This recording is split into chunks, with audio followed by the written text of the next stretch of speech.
Acara pelantikan Kepala Perwakilan Badan Pengawasan Keuangan dan Pembangunan Aceh, Jumat 14 Februari tahun 2020.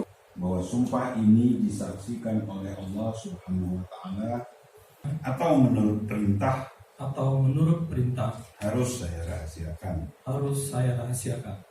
Terjalinnya kesepakatan antara para kepala daerah di Aceh dengan KPK untuk penerapan e-planning.